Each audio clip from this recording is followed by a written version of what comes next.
What's good? Hey, beautiful people, it's your girl Tay, and I'm here yet again with another update video. So definitely make sure you guys smash your like button, comment down below, subscribe, plus push the post notification bell button so that way anytime I upload a video, you will be notified. So we're going to be talking about all things pandemic EBT today. We're going to be talking about emergency SNAP allotments as well as those payout dates. We've also got some updates and some heat at the White House. So let's jump right into it.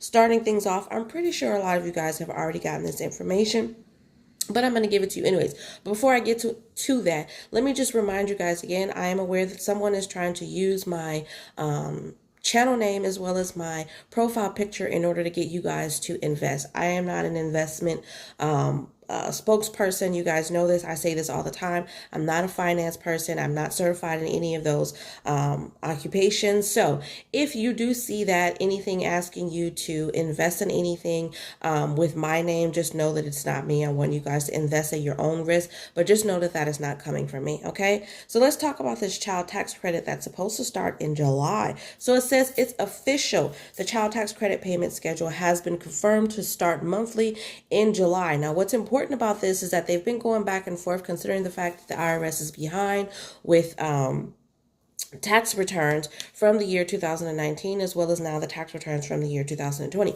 Now, I know that they've done a pretty decent job at getting the stimulus payments, the third stimulus payments, distributed to people. I know they recently started to distribute the stimulus payments for those who receive veterans benefits. So you guys should have received a payment as of yesterday, which was Wednesday the 14th. Now, going off of their schedule that I've been speaking about almost every time I talk about this in my video, we know that generally they update on Friday. So they should be updating this Friday again, which would be the 16th, for a payout date, which would be next week. I don't know what the date is of next week. I can look it up for you guys really quickly, but generally they update the system on the Friday for the following Wednesday, which would be the 21st. So you guys should, everybody at this point, those who receive veterans benefits, Social Security benefits, everybody should be able to get on the Get My Payment portal and check and see if their stimulus payment has been processed. Okay, so go ahead and check that out. You guys want to make sure you're monitoring that, because for some of you,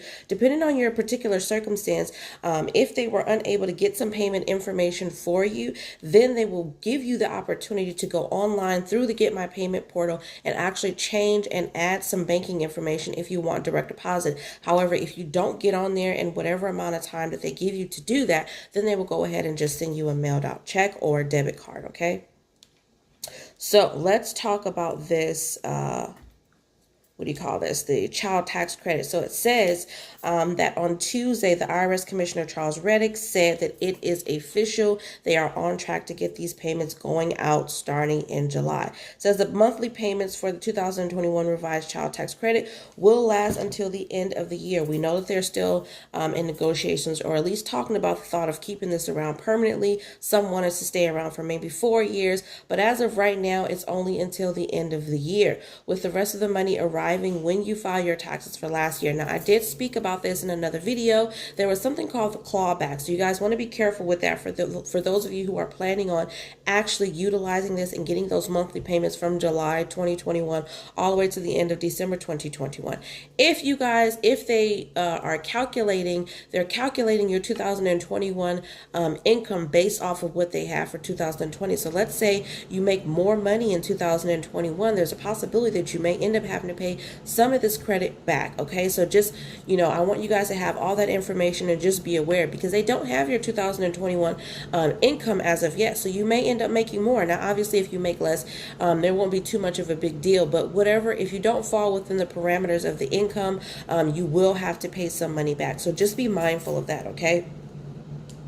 It says qualified parents can and caregivers can expect to receive between $500 and $3,600 per child for the new credit, depending on their age, your shared custody situation. However, if your income is higher than the cutoff or your child doesn't meet all the requirements, you could get a smaller amount or none at all. Some sites are even creating some type of tax calculator where you can go on there and kind of look at your income. But as far as we know right now, that's it. Okay, it's $3,600 for children 6 and under, and then $3,000 for children 6 to 17, with a $250 payment for children 6 to 17 and a $300 payment a month for children below the age of 6. Okay, so that's currently how it's going to work. We are also still awaiting those I don't want to call them plus-up payments, but there's going to be some tax amendments, some possible larger tax returns that are going to be going out next month in May for those of you who have already filed your taxes for 2020 and wasn't able to get the tax break for the $10,200. Okay, so I definitely think that that's some good information for those of you who are planning on getting it. I mean, I personally don't want to do it. I mean, $3,600, $3,000, that's more than what the credit currently is, which is $2,000. So, I mean, for a person, let's just keep it simple. For a person that has 3 children that are 6 to 17, that's $3,000 per child. That's $9,000 possibly that they're going to get on their tax return. Now, you stand to get half of that, so that would be $4,500, right? I think it's $4,500. Yeah, $4,500 you stand to get between January and December of this year. So you would receive the remaining $4,500. I know for me, I don't think that they're going to be doing any more stimulus. There's a possibility. We know that they're talking about that as well. We have now over 70 lawmakers that are seriously pushing for them to do these recurring $2,000 stimulus payments, but we're going to talk about that in another video. However, considering that this may be your biggest payout when it comes to child tax credits, I myself personally am going to wait until I file my 2021 tax return to receive that money, because I think it would do a whole lot more. I will be able to stretch that and make it go a whole lot further in my pockets when I receive it as a large lump sum versus if I get it in monthly payments. I'll be tempted to spend it. That's myself personally, but to each his own. So one thing I didn't get a chance to talk to you guys about in the previous video that I do want to talk to you guys about in this video is the fact that the FCC has now approved 319 emergency broadband providers to provide benefits for you guys. If you guys are unaware of what I'm talking about, this is the emergency broadband benefit program, okay? It says this is the first wave of accepted providers under the program, which was first announced in late February. The regulators expect additional program participation, okay? The Emergency Broadband Benefit Program is available to households participating in an existing low-income or pandemic relief program offered by a broadband provider. Lifeline subscribers, households with children receiving free or reduced price lunch or school breakfast, Pell Grant recipients, and people who have lost jobs and seen their income reduced in the last year. The emergency broadband benefit is designed to make broadband or internet more affordable. Eligible households will receive discounts of up to $50 a month for broadband service. Households on a tribal land can receive discounts of up to $75 a month. The program is also providing one-time discounts of up to $100 on a computer or tablet. So like I said, there is about 319. You guys just go online to the FCC website and you'll be able to find that information. Just type in FCC broadband benefit provider list, and something should pop up within your search engine that would allow you to look at the list of providers that are currently on board with this program. Okay, now in terms of pandemic EBT, I'm going to give you the names of the states that have currently been approved for pandemic EBT. I did find some information that I found to be interesting for California. It's not necessarily approval, but I'm going to give it to you guys anyway. However, as of right now, the states that have currently been approved for pandemic EBT for 2020-2021 school year, I have Arizona, Connecticut, Delaware, DC. Actually, you know what? I'm going to go to a different list because I think I saw more on the USDA website than I'm seeing on this one.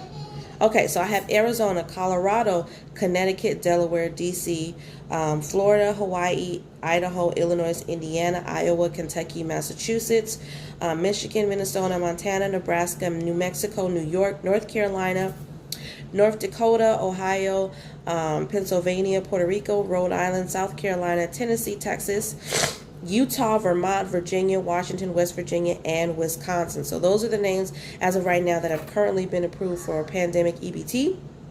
Now, in terms of California, again, I haven't really seen the approval for this year, but I did find an amendment approval that was dated April the 8th of 2021.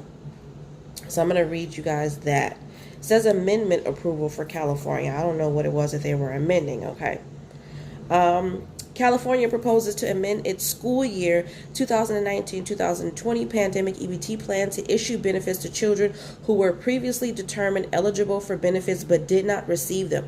Under California's approved plan, households had to submit demographic information to the state to support the creation of EBT cards. Not all households provided information before the September 30th deadline for benefit issuance. The state proposes to use its most recent address data to automatically issue benefits for school year 2019-2020 to households that did not submit applications but remain enrolled in a California school and were determined eligible for free or reduced price meals in school year 2019-2020. While this was not feasible in California during school year 2019-2020, the state explains that in preparation for issuing benefits for school year 2020-2021, address information quality has improved. Okay, so that was as of April 8th. So I'm glad that at least the USDA does have some information. I'm hoping that we should be on this list fairly soon. I can't see why not, considering the fact that they just approved an amendment. So that means that they should have approved the plan for them to start issuing benefits for the current school year, which is 2020-2021. So it does give me a little bit of hope to know that California has at least submitted the information, which I told you guys that in the last video. They're just waiting on the USDA to basically approve them. Okay, there's nothing that we can do, just sit back and wait for them. All right, now let's go over the names of the states that have currently been approved for emergency SNAP for the month of April, you guys. Okay, so some of this stuff is not going to be in exact alphabetical order because I just added to the list as of right now this morning. Okay, so just bear with me. You're just going to have to listen to this part pretty much all the way through just to make sure that you don't miss your state. Okay, so for emergency SNAP for April, we have Arizona, regular issuance dates. California, May 16th. Alabama, May 1st. DC, regular issuance dates. Guam, April 23rd. Georgia, April 25th, 27th, 29th, and 30th. Hawaii, May 10th. Idaho, May 11th through the 15th. Illinois, based on case number, April 22nd through the 30th. And then weekly catch-up starting May 3rd. Louisiana, April 8th, 15th, 22nd, 29th, and May 6th. Ooh, feel like I'm about to sneeze, y'all. Iowa, regular issuance, April 1st through the 10th. Indiana, April 5th through the 23rd, odd days only, and that is staggered. Kentucky, April 10th, or according to regular issuance dates by the last number of your social security number.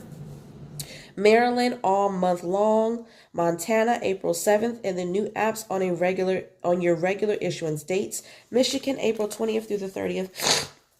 Usually the day after regular issuance, and then the first week in May. Mississippi, April 16th, and 2 days after approval for new cases. New Jersey, April 1st through the 5th, or regular issuance. New Mexico, all month long. New York City, April 17th through the 23rd, and then the 24th through the 30th. And then the rest of the state will be April 12th through the 16th, and then the 19th through the 23rd. Ohio, April 15th, and the new apps manually day after approval. North Carolina for 10 days between April 22nd and the end of April, and then a final run May 1st. Oklahoma, April 10th through the 15th. Oregon, April 12th through the 29th, and then May 3rd. April 12th, 29th, and May 3rd. So just 3 dates for Oregon. South Carolina, April 1st through the 19th, and the new apps will be all month long. Tennessee, April 1st through the 20th, according to regular schedule. And we've got a few more. Rhode Island, April 4th, and the new apps weekly. Virginia, April 16th. Texas, April 19th through the 23rd. Now, I do know that for Texas, for some reason on the website for USDA, it will give me these dates, which has been pretty consistent as long as I've been doing this. However, you guys will give me different dates in the comment section. So you guys just let us know in the comment section below if there are any dates that you have received maybe off of your state website or the Facebook page, or if you have a Fresh EBT app that is giving you a different date, then just drop that down in the comment section below to share with your fellow Texans, okay? But from what I have April 19th through the 23rd for Texas. Utah, April 25th and May 3rd. West Virginia, April 7th, and then final run May 12th. Washington, April 1st through the 2nd for currently approved, and then staggered for between the 2nd and the 20th for new applications, new approvals, okay? And then regular issuance as well. I don't know what that means. It's a lot going on for Washington. But basically April 1st through the 20th. Somewhere in between there, you should receive some emergency allotments for Washington, okay? Wisconsin, April 24th. And then catch up for late and reinstating cases June 6th. And then finally, Wyoming, estimated April 13th. It could be earlier. That's the information that was on the website. So that is all that I have for you guys today, my beautiful people. Remember to live, love, definitely elevate, and I will see you guys in the next video. Peace.